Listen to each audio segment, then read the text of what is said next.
Auzubillahiminash-shaytanir-rajim. Bismillahir-rahmanir-rahim. Hello, I'm Dar Shokat, and today in this lecture we will discuss about the Election Commission of India and its functions. Election Commission of India and its functions. Dear students, as you know the fact that we have around about right now 452 articles right now in the Indian Constitution. Out of 452 articles, there is a one particular article, that's Article 324, which deals with the Election Commission. So, an independent election commission has been established under the Constitution in order to carry out and regulate the holding of elections in India. Hindustan में election करने के लिए जैसे president का election, vice president का election, Lok Sabha का election, Rajya Sabha का election, state legislature के इलेक्शंस जो होते हैं, इन इलेक्शंस को करवाने के लिए हमारे पास इंडिया के अंदर एक इंडिपेंडेंट परमानेंट बॉडी है जो कॉन्स्टिट्यूशन ने बनाई है. उस परमानेंट बॉडी को हम कहते हैं सिंपली इलेक्शन कमीशन, जो कंट्री के अंदर इलेक्शन को कंडक्ट करवाती है. पहली बात. दूसरी बात याद रखिएगा, जो हमारे पास इलेक्टोरल सिस्टम है इंडिया का, इस कॉन्सेप्ट को हम ग्रेट ब्रिटेन से लेके आए थे. As I told you in the earlier lecture, in the first unit, that Indian Constitution is called the bag of borrowings because major provisions of the Indian Constitution has been borrowed from the different nations of the world. Similarly, the electoral system concept has been borrowed from the Great Britain. And Article 324 deals with the Election Commission. So here we have an independent and permanent body constituted by the Constitution of India, and that body is known as the Election Commission. The Election Commission was established in accordance with the Constitution on 25th January 1950. यानी election commission कब बना था? ये बना था 25th जनवरी 1950 को. 25th जनवरी 1950 को. सो ये कुछ फैक्चुअल डेटा था इलेक्शन कमीशन के रिलेटेड. अब इलेक्शन कमीशन के अंदर क्या होता है? सबसे पहले याद रखिएगा, the composition of election commission is, election commission जो होता है यहां पे एक चीफ इलेक्शन कमिश्नर होता है और दो election commissioners. One chief election commissioner and two election commissioners, and they are appointed by the president for 6 years और till attains the age of 65 years. 6 साल के लिए इनको अपॉइंट किया जाता है, करेगा प्रेसिडेंट, या जब तक ये 65 साल के हो जाएंगे तब तक ये कंटिन्यूअसली क्या कर सकते हैं, as a election commission, chief election commission, और we can say the election commissioners act कर सकते हैं, काम कर सकते हैं. सो मैक्सिमम एज इनके लिए, लिमिट क्या है इनके लिए, 65 years, and there is no minimum age limit. Remember that thing. If anybody will ask you what's the minimum age limit for the Chief Election Commission of India, there is no minimum age limit, but the maximum age limit is 65 years. Apart from that thing, जो ये election commissioners होते, अगर इनको हमें remove करना होगा, impeachment करना होगा, ये बिल्कुल वैसे ही इम्पीच हो जाएंगे जैसे जज ऑफ सुप्रीम कोर्ट होते हैं. The other election commission may be removed by president on the recommendations of the chief election commissioner. यानी दो जो हमारे पास इलेक्शन कमिश्नर्स होते हैं, अगर उन्हें हमें रिमूव करना होगा, उनको करेगा president, but after taking the consult recommendations of the chief election commissioner, क्योंकि चीफ इलेक्शन कमिश्नर एक ही होता है. So right now the present chief election commissioner is Sunil Arora, 23rd Chief Election Commissioner of India. The first Chief Election Commissioner of India was the Sukumar Sen. 1952 में हमारे country के अंदर पहला इलेक्शन हो जाता है, और तब से याद रखिएगा 1950 में ही बना था इलेक्शन कमीशन हमारा. सो अब ये इलेक्शन यहाँ पे कंडक्ट करवाएगी हमारे कंट्री के अंदर. So in short words, in order to conduct free and fair election, the Constitution of India under Article 324 provides an election commission to supervise and control the elections. यानी country के अंदर अच्छे तरीके से इलेक्शन हो, free and fair manner में election हो, हमारे कॉन्स्टिट्यूशन ने इसके लिए क्या बनाया है, एक परमानेंट बॉडी बनाई है, independent body. That independent body is known as the election commission. Hope so you understood कि इलेक्शन कमीशन होता क्या है. अब इलेक्शन कमीशन जो होता है ये एक इंडिपेंडेंट इलेक्शन कमीशन है. ये इलेक्शन कहाँ कहाँ पे करवाएगी? पार्लियामेंट का, स्टेट लेजिस्लेचर का, office of the president and vice president. So in case में ये इलेक्शन करवाएगी। उसके बाद यहाँ पे जो इलेक्शन होता है हमारे इंडिया के अंदर, वो usually that general election is held on the base of the universal adult franchise.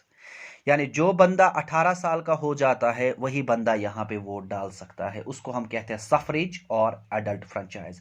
Right to vote सिर्फ किसको मिल जाता है? जो 18 साल का होता है। This was all about the factual information related to the election commission. Apart from that thing, we have an act in Indian Constitution that's known as the People's Representation Act. So इस People's Representation Act के अंदर बहुत सारे related queries है या information है related to the election as well. Now let's come to the point of the functions of Election Commission. यानी Election Commission का function क्या होता है? The most important function of the Election Commission is to determine the constituencies for the purpose of election. याद रखिएगा हमारे India के अंदर एक सिस्टम है जिसको हम कहते हैं कॉन्स्टिट्यूंसीज। यानी अभी राइट नाउ हमारे पास जो कॉन्स्टिट्यूंसीज है 543 कॉन्स्टिट्यूंसीज। सो कितने कॉन्स्टिट्यूंसीज अब इन फ्यूचर में इंक्रीज होंगे? 543 का क्या 545 हो सकता है? This job lies in the hands of the election commission. How? अब जितनी कंट्री की पॉपुलेशन बढ़ती जाएगी उतने ज्यादा कॉन्स्टिट्यूंसीज बनते जाएंगे। फिलहाल हमारे पास 543 कॉन्स्टिट्यूंसीज पे इलेक्शन होता है। इलेक्शन कमीशन ने ऑलरेडी डिटरमाइन किया हुआ है कि इंडिया के अंदर 543 कॉन्स्टिट्यूंसीज है। उसके बाद याद रखिएगा जो हमारा इलेक्शन कमीशन होता है, इलेक्शन कमीशन के अंदर the second function of the election commission is to what I can say announce the date and number of polling booths and declaration of results. यानी कब इलेक्शन होगा उसकी डेट, कितने polling booths होंगे और result कब निकलेगा इलेक्शन का। ये सेकंड फंक्शन है इलेक्शन कमीशन ऑफ इंडिया का। The third function is it fixes the limits on election expenses. यानी इलेक्शन में राज्यसभा को, लोकसभा को कितना खर्च करना है वो उन पे नजर रखेगा। ऑलरेडी दिया गया है कि लोकसभा कितना खर्च कर सकते हैं और राज्यसभा कितना खर्च कर सकते हैं। सो उस पर नजर रख लेता है कौन? Election commission. Apart from that thing the fourth function of the election commission is to examine the accounts of electoral expenditure. Election में कितना खर्चा हुआ वो सारी चीजें कौन देख लेता है? Election commission. या इलेक्शन कमीशन ये भी देख लेता है कि जो बंदा इलेक्शन लड़ रहा है उनके अकाउंट्स को वेरीफाई करना, क्योंकि उनको अपने अकाउंट्स की डिटेल देनी होती है, अपने एसेट्स और अपने प्रॉपर्टी की डिटेल देनी होती है। ये भी चेक कर लेता है कौन? Election commission. So election commission directs and controls the whole election scenario in India. Election कब होंगे, कैसे होंगे, किस तरीके से होंगे, इसके लिए हमारे पास कौन कौन सी मशीनरी होगी, कितने ईवीएम्स इलेक्ट्रॉनिक वोटिंग मशीन्स लगेंगे, कितने पोलिंग बूथ्स होने चाहिए और इसमें कितने ऑफिसर्स की जरूरत पड़ेंगे, इसमें कितने पर्सनल की जरूरत पड़ेंगे हमें, वो डिटरमाइन करता है, वो चेक कर लेता है election commission of India. The next function of the election commission of India is debarred no eligible candidates can right to vote. यानी कुछ कैंडिडेट्स ऐसे होंगे जिनका राइट टू वोट नहीं होगा। अब किनके पास राइट टू वोट नहीं होगा ये डिटरमाइन करेगा, ये चेक करेगा election commission of India. Usually below 18 years of age, उनके पास तो वोट नहीं होगा तो वोट नहीं डाल सकते। उसके बाद जो इलेक्शन कमीशन होता है, जो पॉलिटिकल पार्टीज होते हैं उनको जो सिंबल्स मिल जाते हैं, निशान जो मिल जाते हैं, जैसे कभी किसी को एप्पल मिल जाता है, जैसे कभी किसी को टेबल मिल जाता है, जब किसी को सिकल मिल जाता है या हैंड मिल जाता है। सो ये जो है ये सिंबल देना ये इलेक्शन कमीशन प्रोवाइड कर लेता है। अब इस सिंबल से क्या होता है ये भी थोड़ा बता देता हूं आपको। यूजुअली हमारे इंडिया के अंदर सिंबल्स दिए जाते हैं ताकि लोग आराम से सिंबल को पहचान सकते हैं, सिंबल को याद रख सकते हैं, as compare to the numeric system, as compare to the alphabetical system. जैसे ब्राजील एक कंट्री है, वहां पे ज्यादातर क्या होता है, वहां पे न्यूमेरिक सिस्टम दिया जाता है 1 2 3 4 5 6, लेकिन यहां पे वैसा नहीं होगा। यहां पे सिंबल्स दिए जाते हैं, निशान दिए जाते हैं, so that people can easily recognize their candidates. This is the next function of the Election Commission of India. The another function of the Election Commission of India is to prepare a code of conduct. यानी अब जो political parties जो होंगे उनको campaigning करनी है, vote मांगना है लोगों से। अब उनके ऊपर एक कोड ऑफ कंडक्ट लग जाता है, यानी वोटिंग से पहले, वोट डालने से पहले 48 घंटे पहले, 48 आवर्स से पहले वो किसी के पास नहीं जा सकते वोट मांगने के लिए। और ये कोड ऑफ कंडक्ट कौन अनाउंस कर देता है? Election commission of India. और इस केस में अगर कोई पकड़ा जाता है तो इलेक्शन कमीशन उसके अगेंस्ट एक्शन ले सकता है कि आप कैसे गए गए इसके पास वोट मांगने के लिए, अभी तो कोड ऑफ कंडक्ट चल रहा था। So whole machinery for the election is set up by the election commission of India. उसके बाद जो है और एक फंक्शन है इलेक्शन कमीशन ऑफ इंडिया का, वो है कि पार्टीज को स्टेटस देना नेशनल पार्टी का या रीजनल पार्टी का। याद रखिएगा, हमारे पास कुछ नेशनल पार्टीज है और कुछ रीजनल पार्टीज है।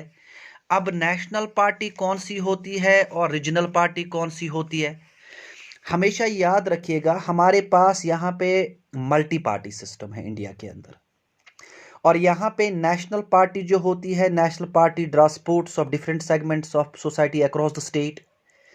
सो इलेक्शन कमीशन जो होगा वही रिकॉग्नाइज करेगा कि कौन सी पार्टी होगी नेशनल पार्टी और कौन सी पार्टी होगी regional party.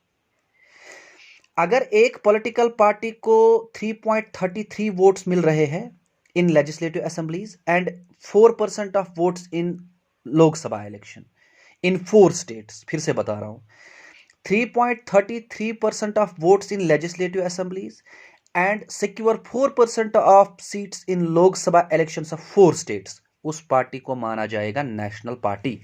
The best examples of the national parties Congress party, Indian National Congress, Bahujan Bharatiya Janata party और बहुजन समाजवादी पार्टी और CPI communist party of India. ये कुछ मेन नेशनल पार्टीज हैं। सो किस पार्टी को नेशनल पार्टी बनाया जाए, ये काम किसके हाथ में होता है? Again the election commission. या कौन सी पार्टी रीजनल पार्टी होगी, हमारे पास यहाँ पे रीजनल पार्टीज भी है। सो रीजनल पार्टीज वो पार्टीज होते जो एक पर्टिकुलर रीजन में होंगे। सो और we can say a party which is limited to a geographical region, particular geographical region and receive a certain amount of votes in a state. So उन parties को कहते हैं regional parties. And in India we have large number of regional parties in order to make the democracy more strong. So these parties usually made alliance with the national party and form the government. So हमारे पास जो regional parties है, like हमारे पास है National Conference of J&K, PDP of J&K, DMK Tamil Nadu के अंदर है, पौंडीचेरी के अंदर है, आइडमक जो पार्टी है that's the Tamil Nadu and Pondicherry again, Shiromani Akali Dal Punjab के अंदर है, Telugu Desam party, Shiv Sena party, Jharkhand party. ये कुछ पार्टीज है हमारे पास रीजनल पार्टीज। सो याद रखिएगा, चाहे पार्टी रीजनल हो चाहे पार्टी नेशनल पार्टी हो, तो इनमें क्या होता है कि इनको रिकॉग्नाइज करना, कौन सी पार्टी बनेगी रीजनल पार्टी और कौन सी पार्टी बनेगी नेशनल पार्टी, ये काम होता है किसके हाथ में? ये काम होता है इलेक्शन कमीशन ऑफ इंडिया के हाथ में। वही डिसाइड करेगा which party should be considered as the national party और which party should be considered as the regional party. So ये हमने कुछ इंपॉर्टेंट चीजें पढ़ी किसके बारे में?